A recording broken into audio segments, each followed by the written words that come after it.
Hello students. तो आज ये जो क्लास होगी ये 11th स्टैंडर्ड के लिए 11th के स्टूडेंट के लिए ये केमिस्ट्री की क्लास में ऑर्गेनिक पोर्शन दिया जा रहा है।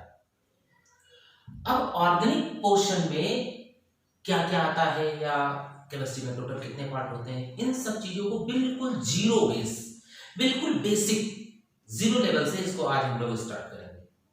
तो चलिए हम लोग स्टार्ट करेंगे। सबसे पहले chemistry. What is the chemistry? Chemistry है क्या? तो चलिए अगर हम केमिस्ट्री की बात करते हैं तो केमिस्ट्री में सबसे पहले आपको पता होना चाहिए केमिस्ट्री की डिफिनेशन। हालांकि डिफिनेशन आपने कई जगह पढ़ी होगी, लेकिन जो मैं आपको बताने वाला हूँ एक्चुअल में वो है एक्चुअल डिफिनेशन। अगर आप एनसीईआरटी में पढ़ोगे तो वही आपको मिलेगी जो मैं आपको बता रहा हूँ। अगर कोई आप बड़े राइटर्स हैं जैसे मॉरिसन वाइट की बुक आप पढ़ो या ओपी टंडन आप पढ़ो तो जेटली है जैसे, तो इनमें चीजें आपको मिलेंगी।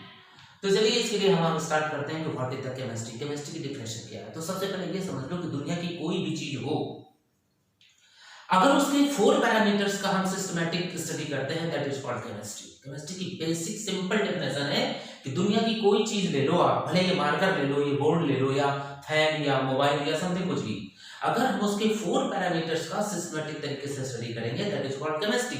अब प्रॉब्लम ये है कि 4 पैरामीटर्स हैं कौन कौन से।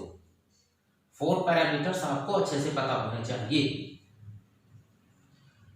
जैसे कि अब 4 पैरामीटर्स में एक पहला नाम आता है कि एग्जाम्पल के तौर पे बोल रहा हूं, जैसे मान लो ये मार्कर है। अब इस मार्कर को लेकर के हम कैसे साबित करेंगे कि ये केमिस्ट्री है? क्लियर? इस मार्कर के बारे में हम क्या क्या चीज की स्टडी करें जो केमिस्ट्री डिपार्ट के अंतर्गत आएगा। फॉर एग्जाम्पल एक बात और बोलना चाहूंगा, जैसे मैं आपसे कह दूं कि फैन है, फैन सभी के घरों में होते हैं, तो ध्यान दीजिए अगर फैन लगा हो तो अगर आपसे कह दिया जाए कि बताओ ये फैन केमिस्ट्री है या फिजिक्स, तो नॉर्मली स्टूडेंट फैन को देख करके बोलता है कि फिजिक्स है। क्यों? क्योंकि फैन करंट फ्लो करते हैं, फैन मूव करेगा और जनरली फिजिक्स के कॉन्सेप्ट पर ही है। तो ज्यादातर स्टूडेंट क्या करेगा, अगर फैन के बारे में पूछ दिया जाए कि वो केमिस्ट्री की फिजिक्स, तो कहेगा फिजिक्स। बल्कि यहां पर एक कंडीशन है, कंडीशन ये है कि अगर फैन ऑफ कंडीशन में मतलब रुका हुआ है, मूव नहीं कर रहा, तो वो माना जाएगा कंप्लीटली केमिस्ट्री, राइट? लेकिन अगर वो मूव कर रहा है, घूम रहा है, वहां से फिजिक्स शुरू होती है। बात समझ में आ गई?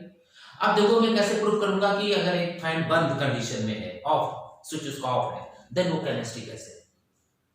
देखो अगर हम फैन की बात करें तो फैन के जो ब्लेड है आयरन के बने होते हैं, एल्युमिनियम के भी होते हैं या एलॉय भी हो सकते हैं। तो आयरन का मैंने नाम लिया, एल्युमिनियम नाम लिया और एलॉय, ये तीनों आप केमिस्ट्री में पढ़ते हो, ये बात प्रूव हो रही है। ओके।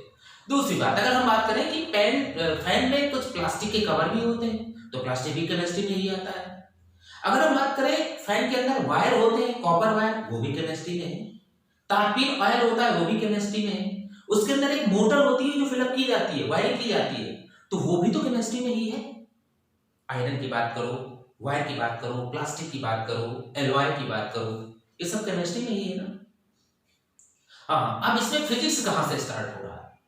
जैसे ही हम स्विच ऑन करते हैं तो उसमें करंट फ्लो होता है, तो फिजिक्स के अकॉर्डिंग एक लॉ है कि करंट फ्लो होगा तो उसमें मैग्नेटिक पावर जनरेट होगा और उसके अंदर जो मोटर है आर्मेचर, जो आपने 10th में पढ़ा होगा, राइट, जिससे कि वो मूव करेगा। तो यहां से फिजिक्स स्टार्ट होती है। ये तो मैंने आपको एक एग्जांपल बताया कि केमिस्ट्री को या केमिस्ट्री की डिफिनेशन को आप कैसे जानोगे। तो चलिए हम दुनिया की कोई भी चीज लें, उसके अगर 4 पैरामीटर्स का सिस्टमैटिक तरीके से स्टडी करेंगे दैट इज कॉल्ड केमिस्ट्री। अब वो 4 पैरामीटर्स कौन कौन से हैं, जिनमें पहला नाम आता है, पहला दूसरा आगे पीछे आप कर सकते हो, जिनमें एक नाम आता है कि कोई भी चीज, एग्जांपल मार्कर को लेकर चल रहे हैं, आपको इसका कंपोजिशन पता होना चाहिए। क्या? कंपोजिशन। आप किसी भी चीज को लेकर केमिस्ट्री से अगर कंपेयर करते हो या केमिस्ट्री के अकॉर्डिंग स्टडी करना चाहते हो, तो आपको सबसे पहले उसका कंपोजिशन के बारे में स्टडी करनी पड़ेगी, राइट? कंपोजिशन बात समझ में आ गई? कंपोजिशन का मतलब कि ये किन किन चीजों से बना हुआ है, इसे हम बोलेंगे कंपोजिशन। इसके बाद आप कह सकते हो molecular formula, molecular formula, right? मतलब जिस भी चीज से बना हुआ है तो इसका कोई मॉलिक्यूलर फार्मूला होगा ना। फॉर एग्जांपल ये मार्कर का ही हम लेके चल रहे हैं, तो तो मार्कर की चीजों से मिलकर बना है। मैं कह सकता हूं कि यार इसमें प्लास्टिक है, तो प्लास्टिक अगर है तो प्लास्टिक किसी चीज से तो मिलकर बना होगा ना। प्लास्टिक है, इसके अंदर डाइज है, इसके अंदर कुछ अदर चीजें भी हो सकती है ना। तो उसका मॉलिक्यूलर फार्मूला भी होना चाहिए, प्लास्टिक, पॉलीथीन, एथिलीन, एसिटीन, कुछ भी हो। तो ज्यादातर आप जानते हो कि प्लास्टिक के पॉलीथीन में उसमें कार्बन होता है, तो आपको समझ में आ गया कि इसका कोई ना कोई मॉलिक्यूलर फार्मूला होगा, राइट।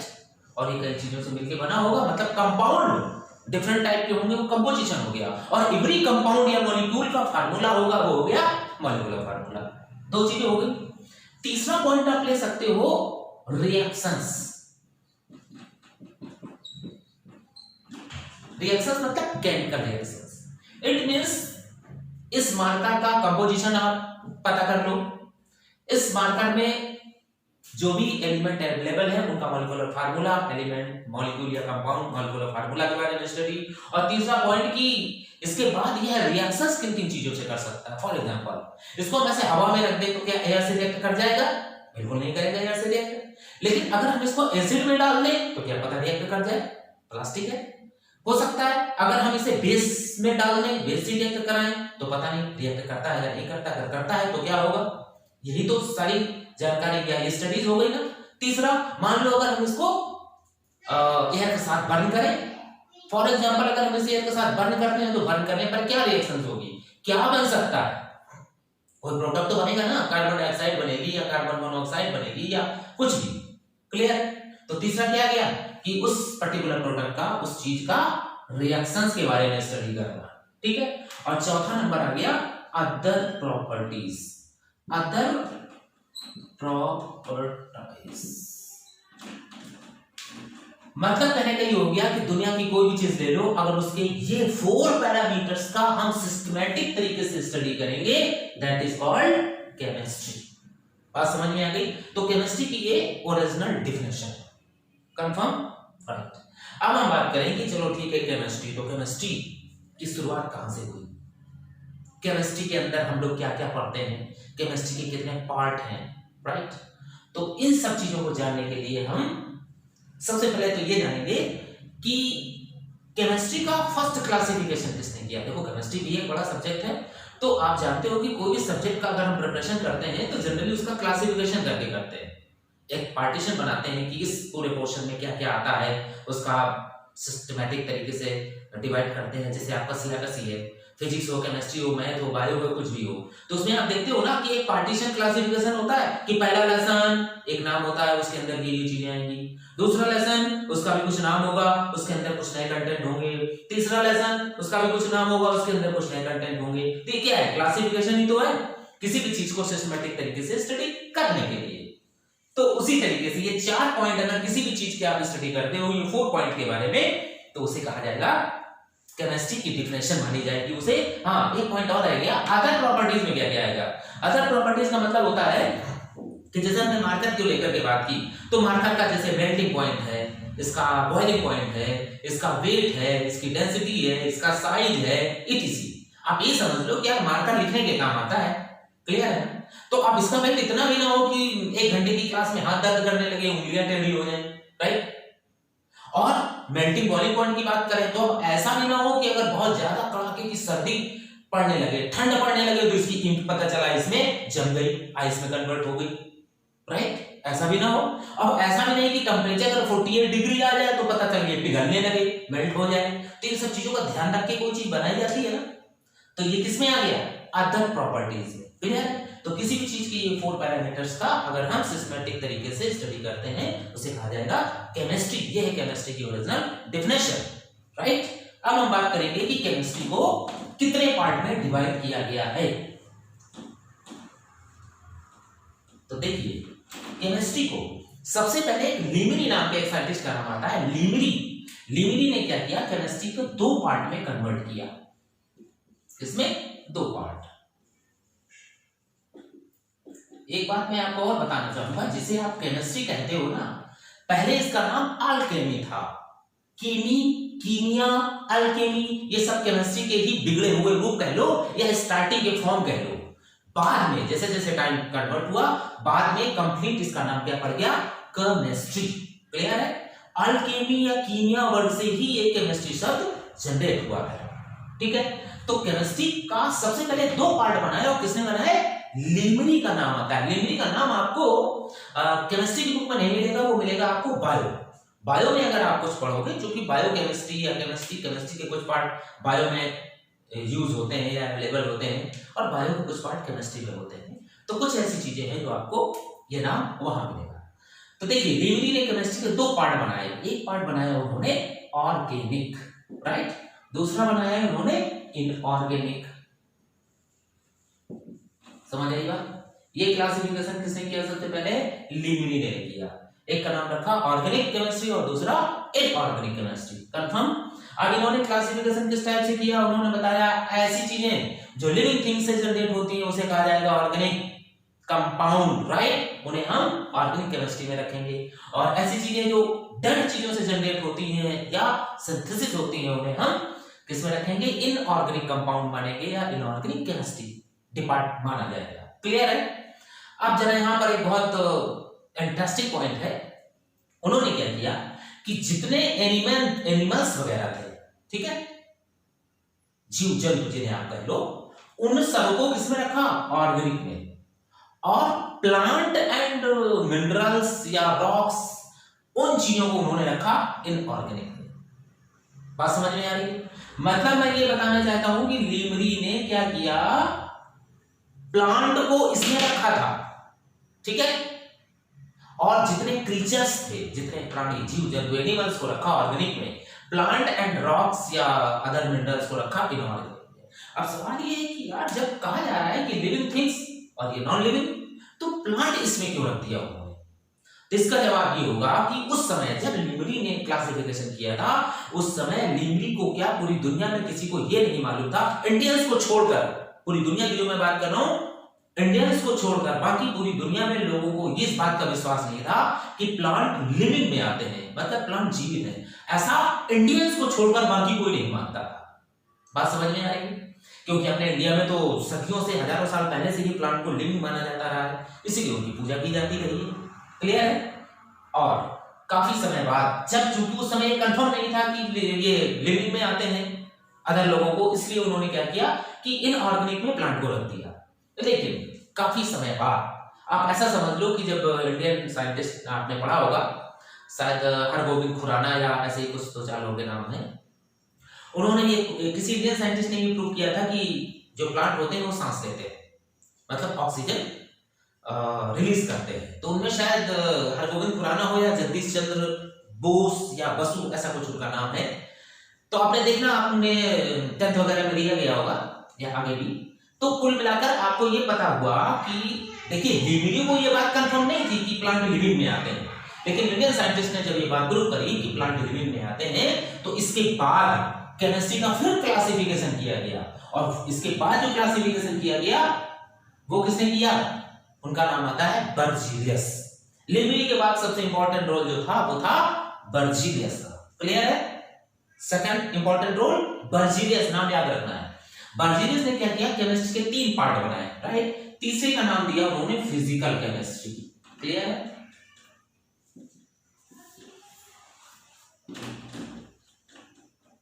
बर्जीलियस ने 3 पार्ट बना दिए, ऑर्गेनिक, इनऑर्गेनिक एंड फिजिकल। इसमें क्या होगा? लिविंग, राइट, और इसमें नॉन लिविंग, और इसमें कहने का मतलब ये हुआ कि ऐसी चीजें जो लिविंग थिंग से जनरेट होंगी उन्हें हम कहेंगे ऑर्गेनिक कंपाउंड, इट मींस उन्हें ऑर्गेनिक केमिस्ट्री के अंतर्गत स्टडी किया जाएगा। ऐसी चीजें जो डेड चीजों से जनरेट होंगी या सिंथेसिस होगी उन्हें हम इनऑर्गेनिक में रखेंगे। और फिजिकल का मतलब ये होता है कि इन दोनों की अदर प्रॉपर्टीज, जैसे कि melting point, boiling point, density, radius, velocity, energy, unassociated energy, etc, ये अदर जो कैरेक्टर्स हैं वो किसमें काउंट किए जाएंगे? Physical chemistry. क्लियर है? तो इस तरीके से केमिस्ट्री के कितने पार्ट हो गए? 3 पार्ट। हालांकि केमिस्ट्री के 4 पार्ट है, वो बाद में बताऊंगा, पहले आप ये देख लो, organic, inorganic and physical. Clear है? अब यहां पर ये क्लासिफिकेशन किसने किया? Berzelius.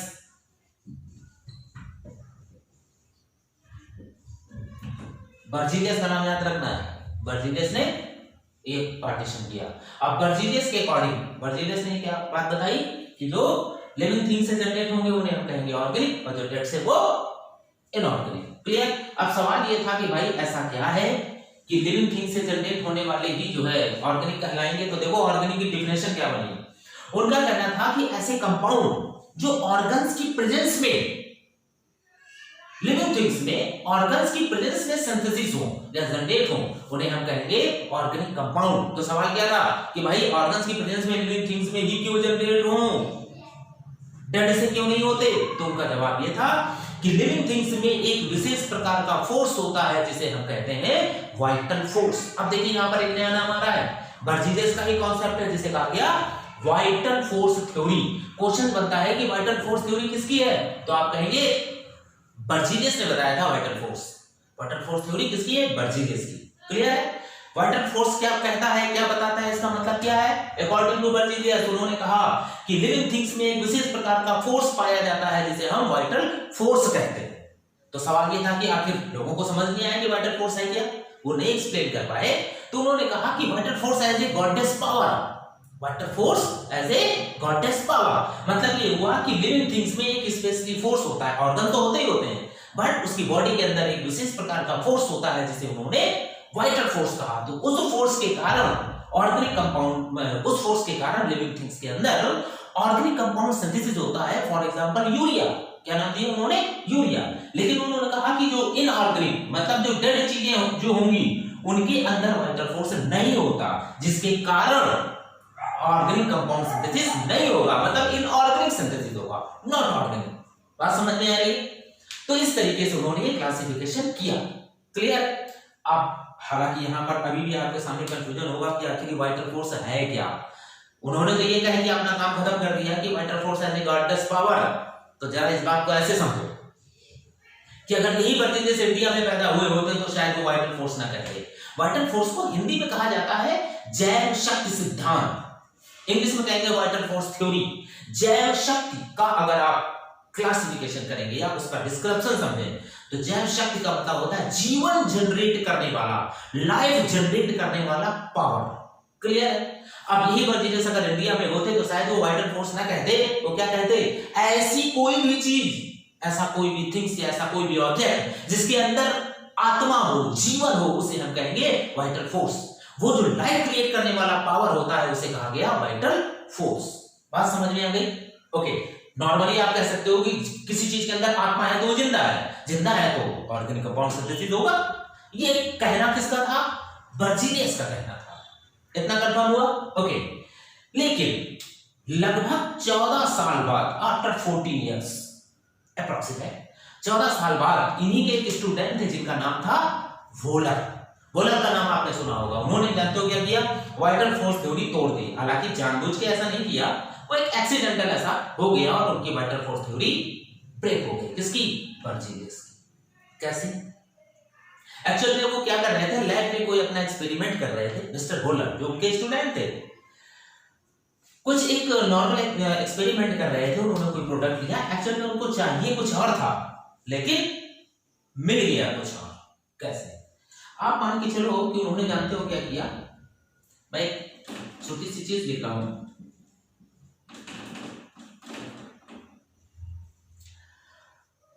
Ammonium cyanide and potassium sulphate, ammonium cyanide and potassium sulphate को लेकर के वो कुछ काम कर रहे थे। बात समझ में आ रही है। आप ऐसा भी ले सकते हो कि CNO ले सकते हो, ठीक है, और NH4 का होल ट्वाइस SO4। आप इसको चेंज भी कर सकते हो, कुछ ऐसा नहीं है। इन चीजों को लेकर के वो क्या कर रहे थे, एक एक्सपेरिमेंट कर रहे थे। और इनको चाहिए क्या था, मैं बता रहा हूं। बर्जीलियस को इस चीज की जरूरत थी। बात समझ में आई। इस चीज की जरूरत थी, केटोसोफोर को जरूरत थी, राइट। तो इन्होंने इन चीजों को लेकर के इसको हीट किया और हीट करने के बाद देखा कि उनको इसकी जरूरत थी। उनको मालूम था कि हम इसमें से इन चीजों को निकाल सकते हैं, तो इसको वो लेकर के आगे निकल गए, चले गए। और ये जो रॉ प्रोडक्ट, मतलब इनको मतलब बाय प्रोडक्ट मान लो इसे, ये जो एक चीज इनके पास बची थी, तो इन्होंने, जानते हो इसको क्या किया, इसको तो ये जानते भी नहीं थे है क्या, ये इन्होंने निकाला और इसको वहीं बर्नर पर जलता हुआ छोड़ गए। ये साइन बना है हीट का। और करीब आधे घंटे बाद जब वो आए, आधे घंटे बाद आए तो देखा कि यह कैंडिडेट क्या हो गया,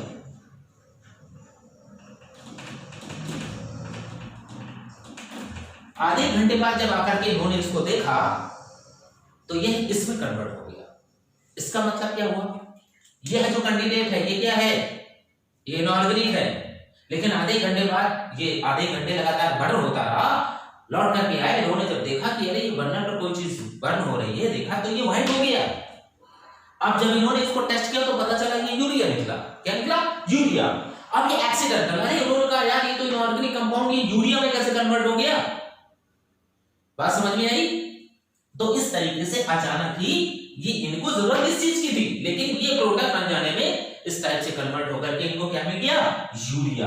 तो जैसे ही यूरिया ऑर्गेनिक कंपाउंड है, जैसे ही ये लैब में यूरिया मिला, ये खबर पूरी तरह सब जगह फैल गई और उनको एक रास्ता मिल गया कि यार हम इनऑर्गेनिक कंपाउंड से भी ऑर्गेनिक कंपाउंड बना सकते हैं। जैसे ही इनऑर्गेनिक से ऑर्गेनिक कंपाउंड बना, वैसे ही बर्जीलियस की वाइटल फोर्स थ्योरी डेड हो गई।